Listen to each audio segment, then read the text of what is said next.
Welcome to the Flexible Philosophy Podcast, where we sit down with leading thinkers to talk about the ways that their ideas can be put into practice.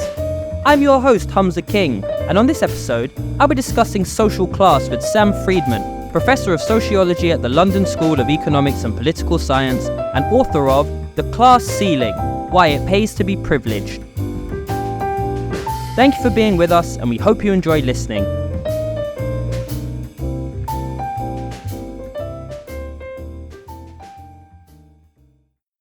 The phrase glass ceiling was coined by the American writer and management consultant Marilyn Loden to describe the barriers preventing women from progressing to senior positions in their careers.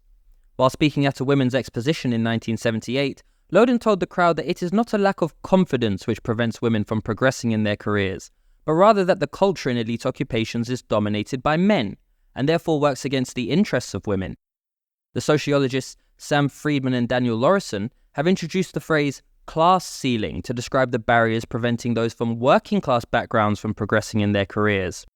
In their book, The Class Ceiling: Why It Pays to Be Privileged, Friedman and Laurison draw on data from 175 interviews conducted across 4 elite occupations to explore the complex barriers which the upwardly mobile face.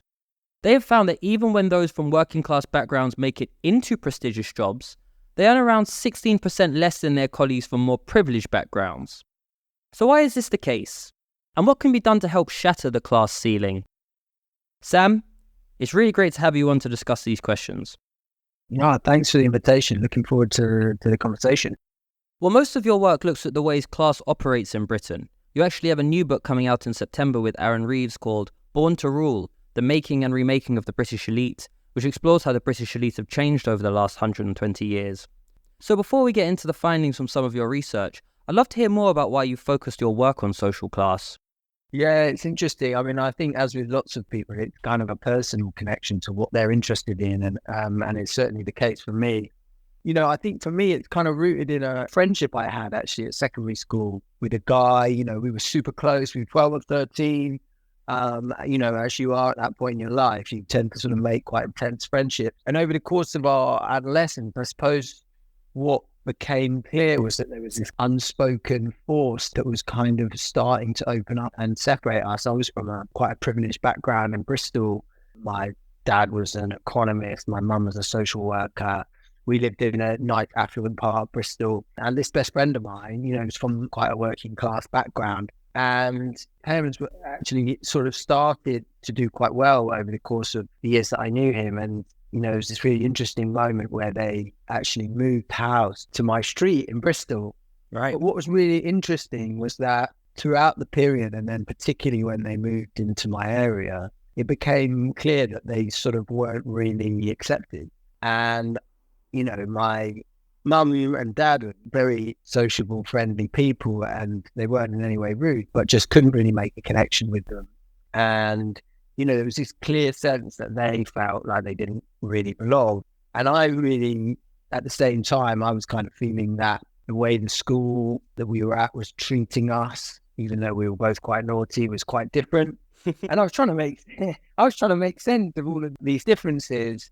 Their house looked different to ours. They did different things in their spare time. Yeah. And I think what basically happened was that around 16, I started learning sociology, and it gave me a toolkit for understanding that really formational experience. And that toolkit was around social class, and particularly the theory on Pierre Bourdieu and his concept of cultural capital. And I started to really understand that most of the things that separated myself and my friend were issues to do with cultural capital, and that they had really profound implications for all sorts of elements of theirs in our lives. So I think that's probably the starting point, if you will, for why I was interested in it.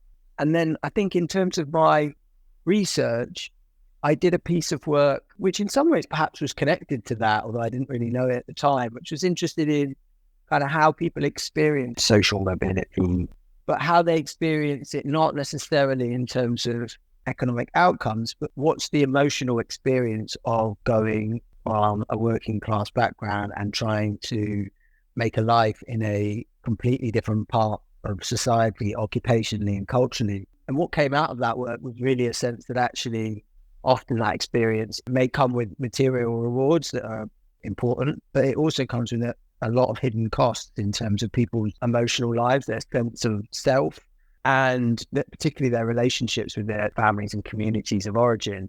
And I think from that, I sort of started to think, well, okay, there's a clear experiential residue of your background that seems to stay with people even when they are the kind of winners of meritocracy. Does that actually play out in terms of what happens to them when they go into kind of middle class spaces and occupations? And that was really the catalyst for the book, which really wanted to see more systematically what happens to people from working class backgrounds when they try to get into top occupations. You know, how do they get on? Yeah, and you've mentioned this idea of feeling like they don't belong or they don't fit in, and this is something which actually figures quite prominently in your book. And just in broad terms, we'll kind of get into some of the details in a little bit, but in broad terms, what was your book trying to accomplish? I know, for example, you went into different industries, a national television broadcaster, a multinational accounting firm, an architecture practice, and even analysing some self-employed people to see how class origin and identity impact people's routes, not only into these industries, but their routes to the top of these industries. So just as a short general overview, what was your book trying to accomplish?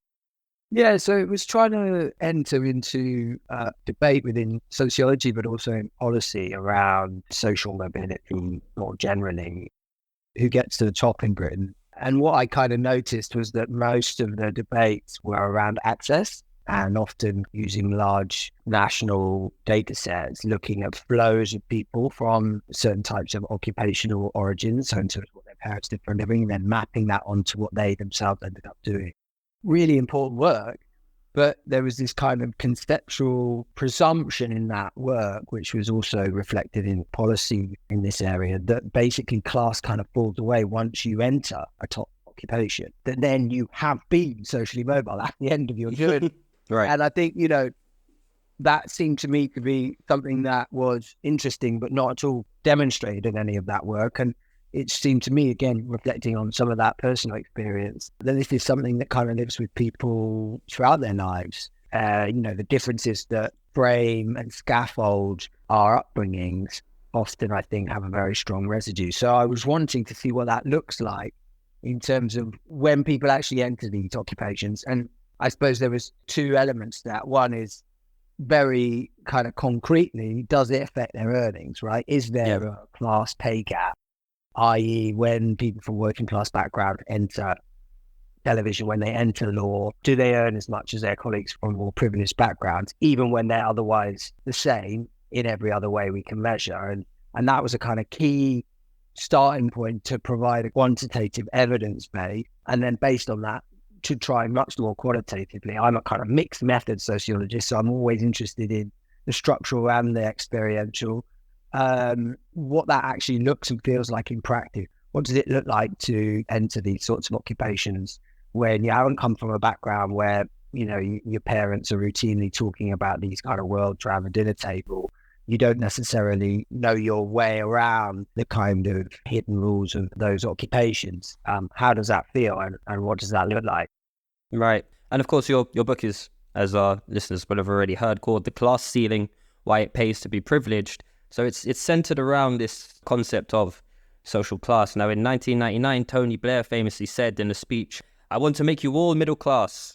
And this is in keeping with a popular view amongst politicians and academics in the 1980s and 1990s that the class war had ended and that, you know, there was perhaps no such thing as class. But this Blairite tradition seems to have been abandoned by the new Labour Prime Minister Keir Starmer in his first speech outside Downing Street, where he spoke not of hard-working families, but of, you know, I quote, "working class families like mine." So we seem to have gone full circle. The late 20th century skepticism around class, has solely been abandoned. Maybe since the financial crisis is maybe one turning point we can point to here. And politicians and academics are now keen to make rhetorical use of this concept of class in response to wider concerns about social inequality and injustice. But, you know, as we've mentioned, the concept of class is highly contentious. I think it's also misunderstood by a lot of people. So I'd love to hear your views on what class is, and this debate which happened in the late 20th century around whether class exists. Yeah, so it's a massive question. It's something that I could talk all day about. But I think, there's sort of two ways I think it's worth thinking about what class is. One is an objective thing in terms of a sort of position in society, socioeconomically. And I think there are different schools of thought about how you would objectively define and measure what class is. The sort of dominant policy way in the UK is occupation, which I do to some extent, generally kind of more because it's the easiest way to proxy what I think of as class in a nationally representative data set. For me, I sort of follow, as I mentioned before, more the theory of Pierre Bourdieu, which would think of society as what he would call a social space in which people are located based on their stocks of economic capital, cultural capital, and to a lesser extent, social capital. And essentially your stocks of those respective capital basically dictates your position in that social space. And classes are really not, for Bourdieu, objective things. They're more just groups of people that are similarly located in that social space. And as a result of that, have similar lifestyles, similar political outlooks, similar kind of dispositions that underpin their action. The other thing to say, though, and this is really important in the context of the UK and for the reference you just made there to Keir Starmer, is that class is also a subjective identity. And in that sense, Britain is particularly interesting because whereas class identity tends to be quite weak in large parts of the world, in the UK, we still have, I think, quite a strong sense of class identity. That's what most of the sort of surveys will tell you. And the curious thing about Britain that is particularly interesting to me is that there's a particular popularity of working class identity. So, one of the interesting things is that actually even people who are objectively middle class in terms of the way we would define them in terms of occupation, and even people who have objectively come from middle class backgrounds in terms of what their parents did, a large proportion of those people still see themselves as working class. So there's this kind of enduring popularity of working class identities, which I think is a really interesting element of British society, because actually if you go to other countries like the US and many other kind of European countries like Germany, people actually are much more likely to identify as being middle class, even when they themselves are kind of objectively working class. So there's a kind of really interesting relation there. So class is both objective and subjective in how people make sense of it. Right. And I just, I wanted to respond to some of those points there, because I've heard you speaking elsewhere about this idea that often people from firmly middle class backgrounds mistakenly think of themselves as working class. And this might be, I think the term that's often used is a case of privilege deflection, maybe a kind of guilt or ignorance or not knowing how to define class. But on the other side of this, there's also a phenomenon people are calling code switching, right? Where people from working class backgrounds are mimicking the dominant behavioral codes of people from more privileged backgrounds to try and fit in, if you will, at work. So it's quite interesting that on both sides, and I don't know if this is a British society thing in particular, like you mentioned, I can definitely see it there, because I know, for example, in the States, there's still issues with inequality, but I think class consciousness is maybe a bit less of an emphasis on people's minds. But I was just wondering what harm you think this discomfort that people seem to have with their class, either, privilege deflecting or code switching, what harm you think that might have for society as a whole, and as you've already kind of alluded to individuals themselves who often find the social mobility experience quite discomforting.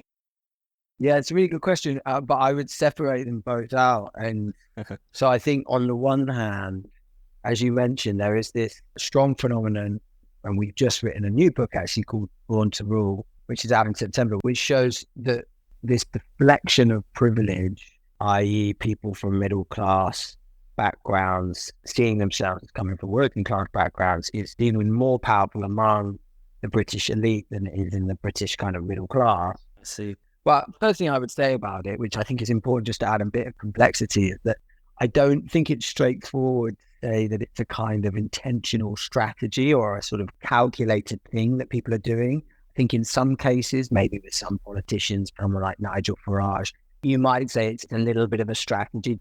Populist strategy.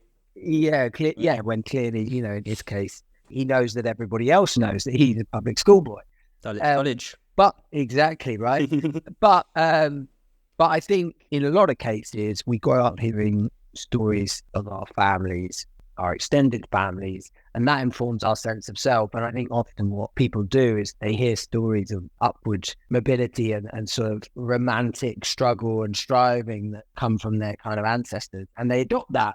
And I think that's to some extent a natural thing. The reason why it's pernicious, though, is that what it means is that whether intentional or not, lots of people who really have come from very advantaged backgrounds don't see themselves in that way and don't recognize the advantages that they've had. And I think when you don't recognize that you've been advantaged, or that, the meritocracy that you believe in has shaped where you've got to, you're less motivated to see a kind of social problem there. And so much more likely to buy into the notion that society is operating in a fair and just way.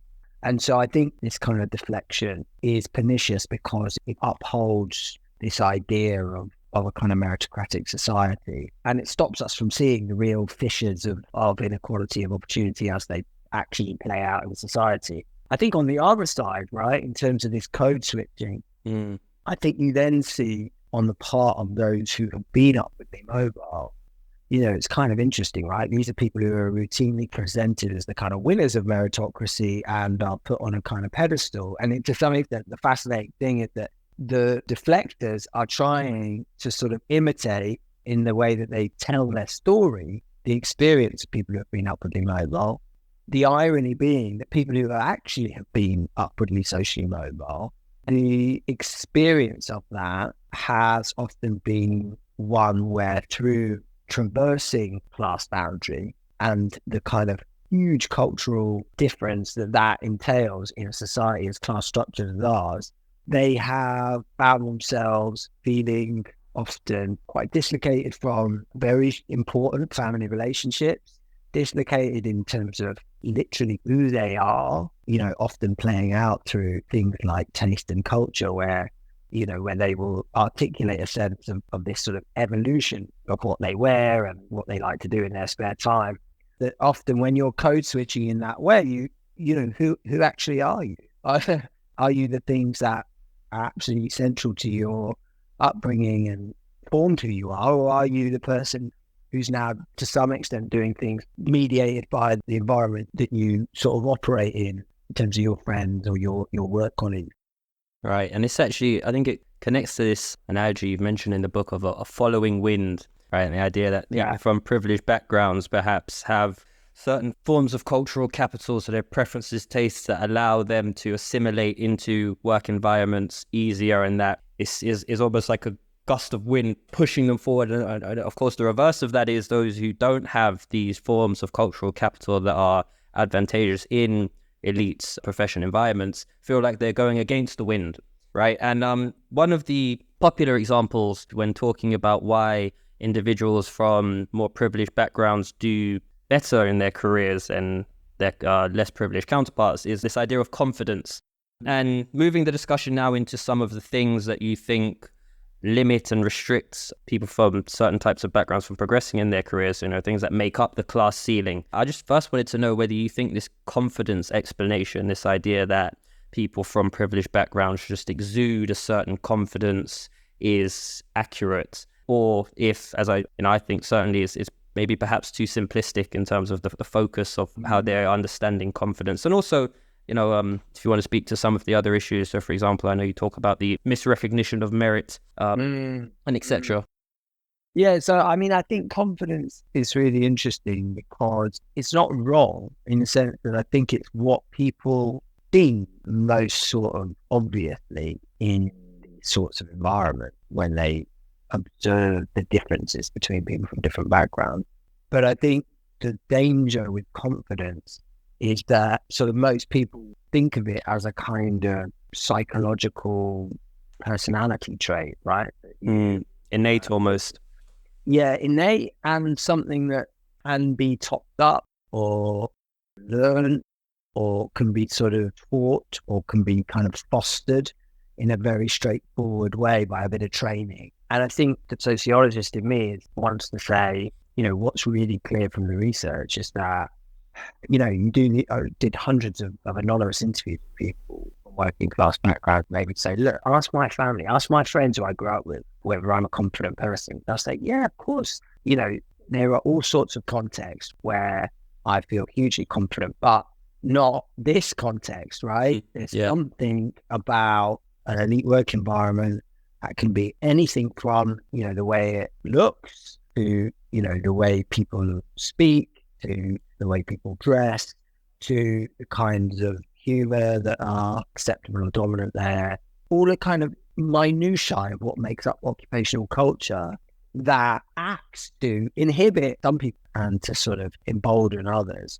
And I think that's the key point in a way here, is that I think when we fixate on confidence, we kind of de-sociologize it in a way and don't really understand what scaffolds confidence in the first place. So yeah, I think that's key. I think in terms of other drivers of that class ceiling in the UK, I mean, many I could mention. Some of it's just really basic brute force of wealth in this country and the way it tends to be passed down through families, but crucially not really spoken about in social life, right? So more and more now, if you want to make a career in television, you want to make a career in law or other kinds of very prestigious occupations, that often means living in London, making a career in London. That often means thinking about how you're going to buy a home in London, have a family in London. And I think what you see there is that the sort of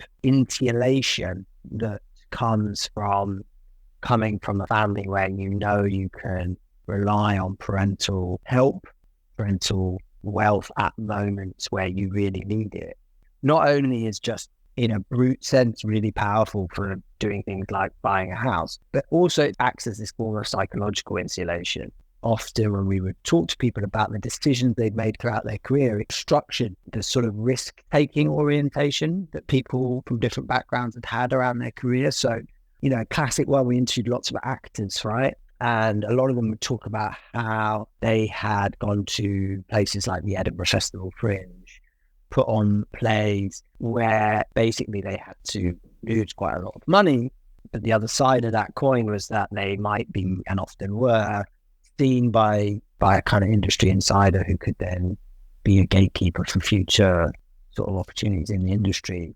And those sorts of decision-making moments, do I take that short-term, that uncertain, that insecure job that might and often does have a long-term payoff? Well, that is often hugely related to whether you feel you have this kind of economic insulation. People from working class backgrounds often sorting into specialties within occupations that are more secure, but have less opportunities for progression or are less prestigious. We saw that over and over again in television, right? People come into television, they want to make TV, right? They want to be directors, they want to be producers. They end up working in admin, in PR, in these kind of roles where the actual contracts are often much more secure. But they often find themselves getting to bottlenecks in their career. Yeah, so I think this one really speaks to the economic capital side of things. I know you, but you describe this as the bank of mum and dad, right? The idea that in your early career, you have to maybe be prudent in terms of the jobs you do, job you take, and we're actually going to come on to some of this in a little bit. But also, I think one angle I found very interesting was the fact that often career progression is based on these informal sponsorships, right? So you're working in a company and someone seems to just take a liking to you for whatever reason. And these sponsorships tend to be fostered by a class cultural homophily. So the idea that senior staff management have or can build an affinity with more junior staff because, for example, they like a fine art or something else, another aspect of highbrow culture perhaps, which is something that this individual would have attained through their cultural capital, right? So we can see how these perhaps more subtle factors can actually have a big impact on the extent to which people progress in their career, particularly because at more senior levels, when you're hired in at more senior levels, there tends to be more of a focus on this. I think you've used the term polish before, this idea that some people, because, and an example I always point to is, instead of me and Sam and I, right? Subtle grammatical kind of form of capital that people acquire. So, I mean, maybe just if you could briefly say a bit about informal sponsorship and some of these other limiting factors.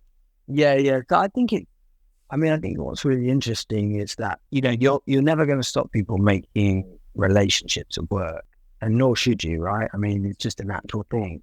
I think the problem we have is that in lots of occupations, particularly at the top end, people in positions of power have quite a lot of autonomy to identify and then promote their favourites, right? Their proteges.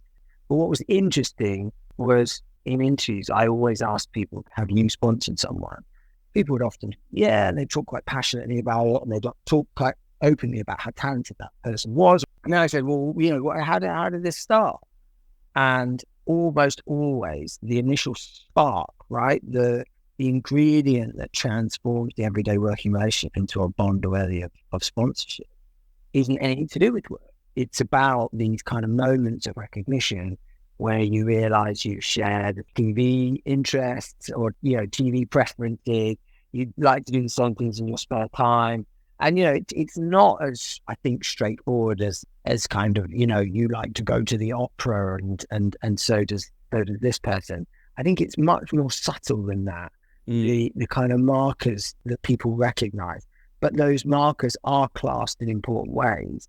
And that basically that means that once you've established that relationship, it's then about, from a kind of remedying this problem, it's not so much that that's a problem in itself that you make the relationship. It's that people in positions of power have the autonomy to fast track the careers of their favourites, which is, I think, much more the issue, right? Is that, once you feel like you have a really strong connection with somebody, essentially they're your friend. I think it's fairly natural that you will want to help that protege out. The question is, should we be allowing that person to be able to help that protege out?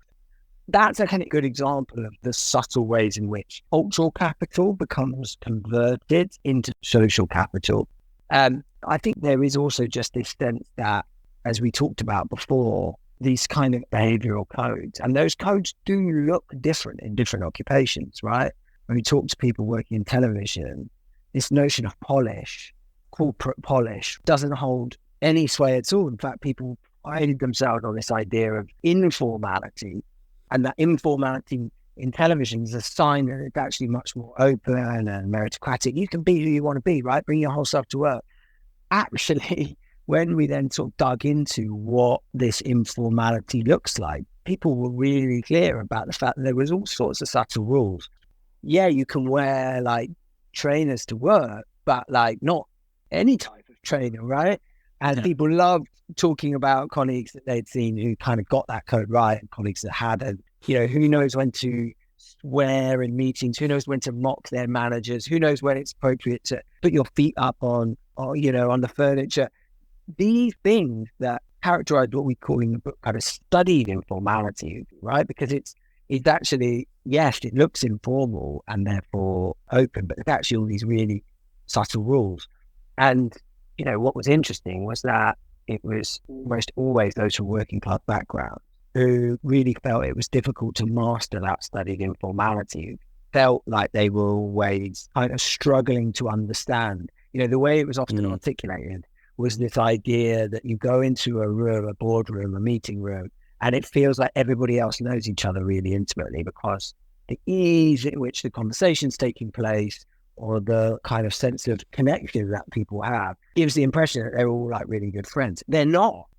But the feeling of being on the outside of that was constantly what was expressed by those from working class background. That there's this kind of club that you can't quite get into, or you feel like you're constantly making mistakes in your execution of that dominant behavioral code. Right, very interesting. Thanks. And just to try and draw all of this together now. So An individual's class tends to be made up of three things: their economic capital, their parents' income and wealth; their social capital, the connections their parents and family members can provide them with; and their cultural capital, which is their legitimate preferences, tastes, etc. And a central part of the problem is that in these elite occupations, the social, cultural, and economic capital that people in senior management positions and, just more generally throughout the firm, the culture in the firm tends to privilege and advantage those who share what would be considered broadly, middle class forms of cultural, social, and economic capital. So just to kind of start to draw things to a close here then, what sorts of things do you think individuals and organizations or corporations can do to begin to start shattering the glass ceiling? Yeah, I mean, it's a tough one. I think there's one thing which we've seen quite a lot of movement on in the sort of 10 years, I suppose, that I've been kind of working on this area is actually acknowledging the class ceiling, right? I think you mentioned the Keir Starmer quote. I mean, it's interesting to me that he's even, they even kind of stole the term from our book as part of the Labour manifesto. Not necessarily using it in the way that we would want it to be used, but I think there's an acknowledgement now in the ways that there were that class continues to shape people's lives in a very fundamental way.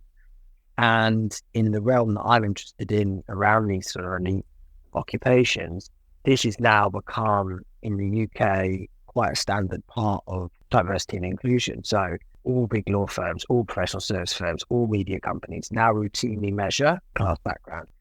They monitor class background. They even, in the case of some of the more progressive firms, are actually putting money where their mouth is and committing to changing. So I think that needs to continue. It's still a bit uneven, right? In my sector, academia, we're still a way behind. And it's still interesting to me that outside the UK, this is not at all talked about in the sort of diversity and inclusion initiatives of the same firms, right? So you'll have KPMG making class absolutely central, social mobility absolutely central to what they do, but you go and visit KPMG in another country and they'll be like, what are you talking about? So I think that's one part of it. How do you stop people being able to fast track their favorites, right? The issue is not how do you stop people making close connections with colleagues at work, but how do you stop the kind of autonomy that people in senior positions have to kind of fast track their favorites. And I think that's a bureaucratic issue. And I think in most firms that can be identified and cracked down on. I think people can clearly in those kind of key moments identify when somebody is doing it. And I think there's also, just sort of changing the culture. For example, I did a big piece of work at the civil service. They have this culture of what are called fireside chats where you can reach out to a kind of hiring manager before a formal interview and basically sort of tap them up and find out what they want to hear in the interview before you go and have the interview. And I think that's the kind of thing where you just say, right, well, that's advantaging the already advantaged in a way that it's being used at present, or it's playing into these kind of sponsor relationships where the hiring manager has people that they would like in that role. And so you kind of shut down that informal sort of norm that people can have those chats before they have the interview. The really big question, the really tough one, is around this kind of relationship between cultural capital and what we think of as talent or merit. So what we're finding is that those dominant behavioral codes that I was talking about that then tend to kind of guide this sense of whether somebody's the right fit, whether they have these terms like gravitas or polish or some of these fairly vague terms that people use routinely in the workplace as bywords for talent. We need to sort of interrogate the way in which those are or aren't connected to actually how it is to do a good job in that type of work. So, a classic example, right? Accent is clearly, to most people, completely arbitrary in terms of any sense that would make you better at your work. But in lots of occupations, it is part of a package of self-presentation that people routinely think of. Received designation. That people think of as a signal of being polished or talented or having good presence or all of these kinds of bywords or being more confident. I think what you need to have, and this will be specific in different firms or different occupations, you need to have a really open conversation about what good, what merit, what talent actually looks like in that firm. And you need to have that at a whole firm level so that it's widely agreed what you take forward from that. Because at the moment, people in junior position don't agree that some of these things should be part of how they're being assessed. But for obvious reasons, they don't speak up about that. They don't contest those behavioural codes because they're trying to get on. If there's a safe space for those to be articulated, then maybe you walk away with this sense that actually some of this stuff, yeah, you need that to be good at your job, this particular type of work. But a lot of it, maybe that's just baggage, really. That's just the historical residue of what type of people have done this work in the past, right? Often white privileged men, and that they've been able to pass on over time this sense that certain ways of being are more appropriate in the workplace. That's what we need to sort of tackle. Really hard, not straightforward. But you ask me, how could you really change this? That's the one. Thanks. Last question now. So if middle and working class people don't have better or worse cultural capital, which I think is often a mistake people make, but just different types of cultural capital that might be advantageous or disadvantageous in different circumstances, is social mobility something desirable? Is it something that we should be trying to push as a society? And is it something that an individual should aspire towards? Yeah, I mean, I think this is key in a way. I think people have an unspoken assumption that social mobility is a good thing. I think my sense is that unless you want to have a completely equal, egalitarian sort of communist society, there are going to be some socioeconomic distinctions. And that socioeconomic hierarchy, you want to be sufficiently open that people can, depending often on what they actually want out of life. Do they want more responsibility? Do they want to work more hours? You know, I think it should be that it's open, that people, regardless of their starting points, can end up at different points in that hierarchy. But I think the problem we have at the moment is that we obsess around the movement part and we don't think about the structure itself, which in our society is profoundly unequal. And what social mobility does, the obsession with it in a policy sense, is it detracts from an understanding of how damaging the inequality itself is to society. As I mentioned before, that is often underpinning the fact that even those who are socially mobile don't even experience it in a positive way because the divide that they're having to bridge is so profound. But I think more generally, it also does this damaging thing of stigmatizing people who aren't socially mobile.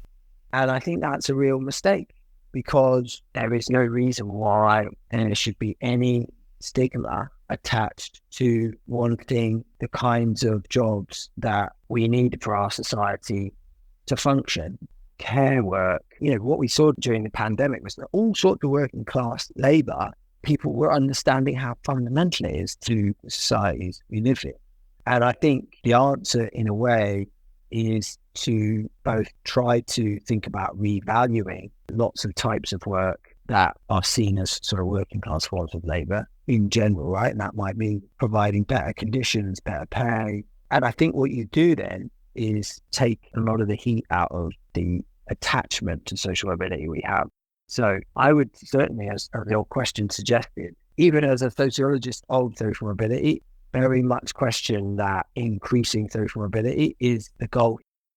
Sam, I have to say this has been one of the most interesting conversations I've had on Class. Thank you so much for coming on.